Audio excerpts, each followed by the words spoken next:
This is what people can expect when you come to town. Oh, Is just I'm gonna be solid all knowledge, business, but Kurt. also some good laughs. I am. I mean, I really do. I'm so excited. I've been looking forward to this for a while, and we had this planned last year, I Yeah, believe, we and did. then apparently the world shuts down, and then Kurt pulls the plug on me. That's right. So So I'm still a little bit hesitant. We're a week and a half out. I'm hoping I'm still going to be able to make the trip. I'm waiting for you, Kurt, to pull the you plug better. again. I have a venue. So this is Okay. happening October 16th, 2021, Yeah. in Walsburg, Utah. Now that's probably a strange place to hold an event, but believe me, once you'll get there, you'll understand. It's up Provo Canyon, and it's in an old Latter-day Saint chapel, and so it's going to have all the feels, Tony, of you teaching in church. So, Tony, let's jump into as far as like different topics you'll be covering, what we're doing. This is one of our Leading Saints live events where we have an awesome guest like yourself either come to town or we go to a venue, and it's not going to be broadcasted live. But if you want to come see it live, we would love to have a good size audience there that wants to buzz up Provo Canyon and be with us. And but then we'll record it and make it available more widely in the somewhat distant future. But so you got to come in person to really get the full energy of Tony. So, but we just sort of, as we do anytime we talk, we have fantastic podcast episodes that will never be heard from people because we don't record all of our conversations, Tony. I remember the one a couple of times ago, we did a whole hour of gold and we didn't record any of it. And then we did a completely different thing the second hour. And I've often wondered those lost tapes, but I know you didn't record Maybe it. in the heavens are recording them. There you go. That's a good idea. But so we were talking about this concept of, as a leader, especially maybe in a bishop context, people come to you and they're like, you know what, church leader, life is hard. And what do you think about that? And then they get in this, it's easy to default to this place of, well, let me give you some advice, right? And then it sort of goes off the rails there. And we often wonder, well, I thought I gave him good advice. What happened, right? So like what concepts do you hope to cover in this event? I mean, not to oversell this, but kind of everything. And this is why I'm so excited. And I know it sounds like I'm making light of that, but you're so spot on, Kurt. And I had an amazing opportunity a year and a half or so ago to train a lot of the therapists for LDS Family Services in how to navigate a faith journey. Yeah. And it was, I mean, I have never felt more excited about a topic, and they gave me a lot of time, and it was Zoom, the pandemic had hit. And working through that, and then that led to this opportunity I had to, and I sent you this presentation, I think, but I was able to present at a worldwide mental health conference about navigating faith journeys and spiritual growth and emotional health. And then my stake president, who I love, I then sent him this information, and then he said that he would love to address things like faith journeys with the bishops and my stake in particular. And this is what I love about him. I was ready to go all in on the stages of faith and just jump right in there. And then there's a part of both of these trainings where I talk about these 4 pillars of a connected conversation that are part of a marriage course that I run, that I really feel are just they're just the keys to the way we communicate, whether it's with a leader to their flock or a couple, husband and wife, or how we communicate with our kids or anything. And my stake president was amazing, and he just said, hey, how about you train all the bishops in our stake and train them on these 4 pillars of a connected conversation before we get to these, how to navigate a faith journey, because it's exactly what you said, of where people will come in and they'll say, okay, I could help bishops with how to navigate a faith journey. But then if they're just ready to then tell the person what they need to do, and you're right, then they get surprised of why that doesn't go so well. And there's a big piece of that, I don't know. I can go over those 4 pillars. We're going to go into depth on these. I don't know if you want me to do that right now, Kurt, or if that's save that teaser. Yeah, tease because and so these come from, I've been doing couples therapy for well over a decade. I've been a therapist, 16, 17 years, and I started out not wanting to do couples therapy. I had no desire to, and if I had 1 or 2 couples a week, it really caused me a lot of anxiety. But I was working with in the world of pornography, helping people recover from turning to pornography as a coping mechanism. And in doing so, I had adopted this concept that we talked about on one of the first episodes I got to record with you, of where I just call them these voids in people's lives. So I would have people coming in to work with struggling with pornography. Look at me, I'm not wanting to say addiction because I really feel like that label, or but it's turning to pornography as a coping mechanism. And so I could do all the behavioral things, take some deep breaths, do some push-ups, go call a friend, that sort of thing. But it really wasn't addressing the core issues. And I felt like the longer I was doing that work, the core issues were these, what I called voids. And I kind of borrowed some of that from a quote from Spencer W. Kimball back in the day about, when you remove sin, then you have to fill it with something. I really liked that concept. Yeah. And so these voids, I felt like, were when people felt like they weren't connected in their marriage, or they weren't connected in their parenting, or they weren't connected in their faith or their health or their career. And so I felt like if you started to address those areas, then the desire to turn to an unhealthy coping mechanism, whether it's pornography or video games or food or any of those things, started to dissipate. It wasn't a perfection, but it was progress, not perfection. So then I start looking at these different ways to address these voids. And I wanted to find a good old evidence-based model in each one of these areas. And so with the couples, improving a person's marriage, and I found this emotionally focused therapy, EFT, that I know we've talked about as well. Yeah. And then all of a sudden I'm thinking, wow, there's a pretty cool framework here. And when you have a framework, then couples therapy isn't so scary, because before I learned this framework, it was a lot of reflective listening. What do you hear your spouse saying? Well, I hear him saying, I don't know, I would take the guy. I hear her saying that I'm not a very smart person, and I would say, oh, is that correct? Right. And then I'm like, okay, now what do you do? And that didn't really work.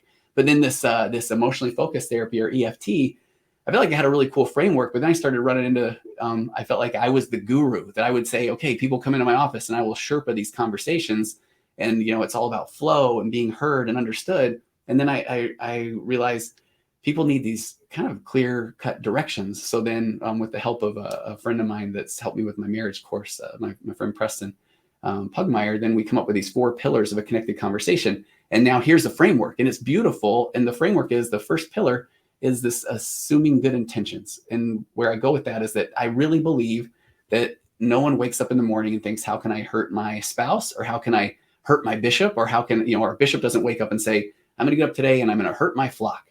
So when you really assume that good intentions, then it keeps you a little bit more curious, a little bit more empathetic into a conversation.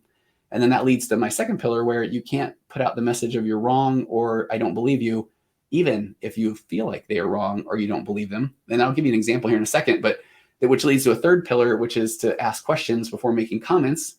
And then the fourth one is to stay present or lean in, or don't go into like a victim mode. And so, and I really believe that if you look at your conversations, and this is what I love about what you're giving me this opportunity to talk about, is whether it's a leader, again, to their flock, or it's a parent to their child, or it's spouses, or you and your employer, that, let's just give the example. It's an easy one, but where if a wife says to a husband that, she's pretty upset, and she just said, I really feel like you don't even care about me. And so often it takes a lot of guts for her to say something like that. And then in this scenario, if the husband just says, are you kidding me? Well, I don't feel like you care about me, or I can't believe you just said that, or don't you know how hard I work for this family? Then you can, and I feel like most people listening are going to think, I've had that conversation. And so it doesn't go well, and people kind of get angry, and they go into either like this tit for tat, well, you do this or you do this, or in the EFT world, this Sue Johnson, who founded emotionally focused therapy, talks about you go tit for tat, or you might do this pursue withdrawal, where somebody's just, just pursue, and the other person's withdrawing because it just feels so intense. Or a lot of guys are good at the one she calls a freeze and flee, where we're just going to play dumb until then the tide passes, because we worry that we could even literally say something that will make things worse. And so we just don't have the tools to communicate very effectively. So in this scenario, again, if the wife says, I feel like you don't really care about me, well, now we jump into these 4 pillars. So I would be working with the guy to assume good intentions. She is not trying to hurt you. She didn't say, here's what I'm going to do today. I'm going to take the kids to school, do a little bit of laundry. I'm going to go to the gym. I'm going to meet with some friends. And then about 4:30, if he gets home early, then I'm going to blast him with the old, you don't care about me speech. Like, I don't think that that's the way it works. So if you can work with this assuming of good intentions, even if it's someone coming into the bishop's office and saying, hey, I don't know if I want to keep stay with my calling, or I'm not sure if I can even stay in the church. It's that same vibe of, okay, I'm going to assume good intentions. They're hurting if this is the way that they feel like they have to present themselves in order to be heard. And so then that second pillar is, even so, back to this couple as example, if the guy has literally been doing everything he can to be there for her, if he has been trying to come home from work early, if he's been reading books about how to communicate with your spouse, if he's been, petting the family dog more and playing catch with the kids, and now she says this. So even if he feels like that is ridiculous and you are wrong, if he says that's ridiculous and you're wrong, then it's going to shut the conversation down. And there's a huge paradigm shift here where we really need to get to this place where the goal is to be heard and it's not to resolve. And too often we just feel like we have to resolve everything in one conversation. And so that leads to the third pillar of questions before comments. And here's what I love about these pillars is, so if you assume good intentions and if you say, okay, I'm not going to tell her she's wrong, even if I think she's wrong, but then if you say, okay, well, let me just tell you real quick that these are all the things I've been doing, what's that going to do? Now it's going to shut her down. So it's questions before comments. So, hey, tell me what you're seeing. Like, help me see my blind spots. Like, take me on your train of thought. And so in this example, which is a very real example, the wife in this situation in particular, then shared that when you get home, you don't really come check in and you just kind of go pet the family dog or you start going to the kids. And so, what I love about that is then it leads to that pillar 4, where it's the guy in that scenario, don't go in your bunker, don't go into victim mode, so you could do the first 3 pillars and then the guy could say, oh, okay, well, I guess none of my opinion matters. And whatever you want me to do, I'll do. Because then if he goes into victim mode, he's wanting her to say, no, you're I shouldn't have said anything. You're amazing. I love everything you're doing. So this goal is to keep the conversation happening. And it's so that the conversation won't devolve. And so once then she feels heard, and that's what these pillars do, is it's a framework so that we can be heard. Then the person that's been listening becomes the speaker, and it's that same energy that comes into this. So now I would like for her to now be assuming of good intentions, can't say he's wrong, questions before comments. So in that scenario, now that the guy has that information or data, then it's like, man, that makes sense. If you feel like me coming home and just going to the dog and the kids, that you feel like I'm not there for you, I can understand that. Like, I appreciate that. And this is where I feel like then it leads to then, him saying, I feel like you've shared before that you feel overwhelmed. And when I come home, I've heard you say before that it seems like I don't help. So I felt like I was doing the right thing by helping, but thank you. I will check in, or we can kind of touch base. And so I just feel like it leads to conversations instead of these things devolving into the tit for tat or whatever that looks like. Then people do the silent treatment for a few days and they kind of come out of their bunker and, are we cool? And I get those couples in my office and they'll be like, well, no, it's not a big deal. I mean, we got over it. But then I feel like, but you didn't process anything. You didn't feel heard. You didn't learn anything more about the other person. And so too often, whether it's the couple or the bishop and the flock or any of those, you just keep having those kind of interactions and they're uncomfortable. Then they get okay. And then we assume that we're good. But every time you have one of those interactions, I feel like you're putting this wedge into the relationship, whatever that relationship is. And then this is the part that I feel like people don't even know those tools. So it's one of those you don't know until you know kind of a vibes. And then once you have these tools, it's like the world just becomes another, more colorful. And because now if my spouse is committing to this framework, or if you as a bishop or a leader are saying, okay, I'm going to go in and adopt this framework. Now I'm going to be able to put myself in a position to be more present, to hear the people coming into my office. And that's going to change the whole dynamic. So they're not going to feel like I'm just preaching to them or telling them what to do, but they really feel like they're being heard. And then I'm going to have a better understanding of what that situation is like for that individual. That was a lot of talking, Kurt. What are you thinking?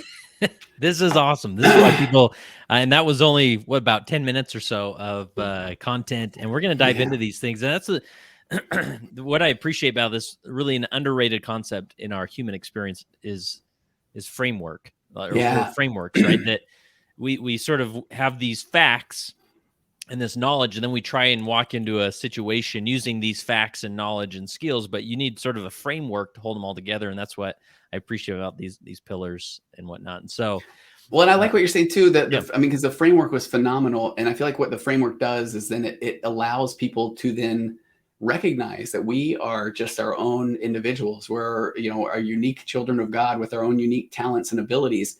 And we say that so often as a church, as a people, but we don't really understand. And this is where you can get super crazy nerdy. And I have so much data. You've given me so much time up at this old Western town that, when I'm giving this presentation, but we're going to talk about all of this. I mean, we're going to talk about, it's fascinating to look at all the things that really do make you who you are. And I know that we understate that, but you are literally 3 billion neurons that are reacting and firing at any given moment based on all these situations that have led you up to that exact very moment in life. And that's why when people even say, I know how you feel, and we still kind of bristle a little bit, it's because literally no one actually knows exactly how you feel.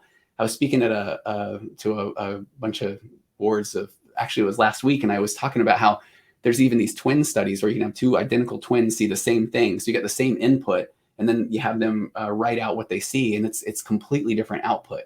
So just at that simple level, it's fascinating to think that, this is where I think in this podcast I had sent you that where I talk a little bit about this concept of the more you can kind of step into who you really are, how you show up as a child of God, that's really what's going to get you closer to a relationship with God versus trying to figure out, how do I communicate with God based on, what this person says or this person says or this person says.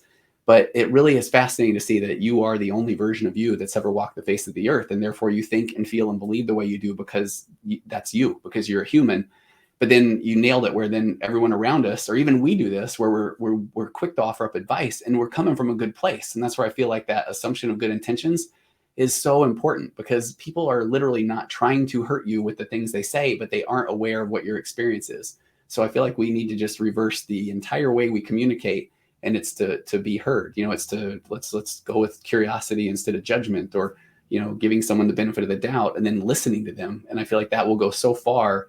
And because the more we feel heard, I like to say to be heard is to be healed.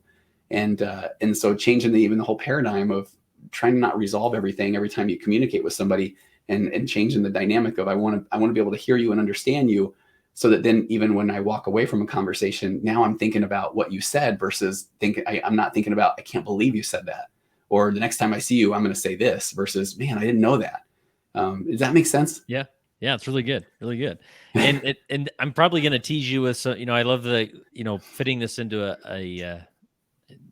a model of helping people who are questioning their faith, some of these concepts. And then, when I have someone like you on my podcast and it just gets tons of downloads, like the one we did about, I don't know if it's specifically about, ACT, but the seeking validation or commitment therapy, about validation and Yeah. whatnot. And then, man, we really have never done any content around your research and understanding about narcissism. So, man, I would love to go there. But this is, so basically what we're doing is we're going to have at least 4 hours worth of time to work with breaks in between, and we'll have some treats there and whatnot, and to keep people's blood sugar going. But it's going to be phenomenal. I'd love to create this space for Tony to just say, all right, Tony, like there's no restrictions here, no podcast limits, just go, man. And I love that you said, because you said, can I fill 4 hours? And when I did that training I was talking about earlier, I had 3 hours to train all the LDS family services therapists. And I had unfortunately booked a client after the 3-hour block. And I went right up till the end. I remember opening the door and I felt like it was a steam bath in my office, because I'd just been so worked up. And there's my client, and and they're like, "Oh, what have you been up to?" And I'm training the world. And they're like, "Ah ha ha ha." Right?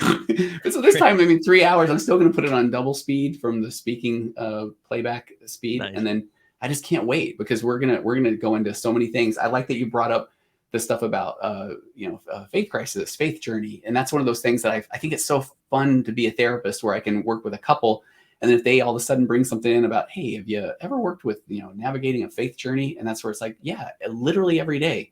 Or somebody coming in for pornography struggles, and they're like, do you ever worked with any couples? It's like, well, about 1,000, and that's what I just love, is that I don't ever really get a chance to then touch on a lot of these different things. And I really do feel like all of these things weave into each other, and I love going big on all the abandonment and attachment and the way that we show up in the 4 pillars, and we're our own versions of humans. And it all does really work together. So Kurt, I don't know, 4 hours would be enough, Yeah, we'll see. If we got to push it, we'll let people go home. But I did book a return flight, so I will have to go home at some point. Yeah. Nice.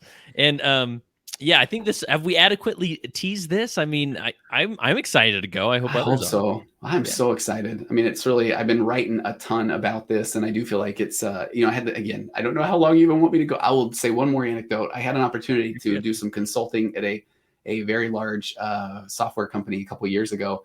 And it was a friend of mine that runs the consulting company. And so he brings me up there, and I was just in awe of the company that I was working with, the level of people that were in the room. And they brought me in just, I don't know why, quite frankly, because they were trying to figure out this complex formula of they were getting 10,000 new hires a year, and they were losing them within, I don't know, 11 or 12 months, where in the past they would be there for years. And so it's basically this trying to figure out, kids these days.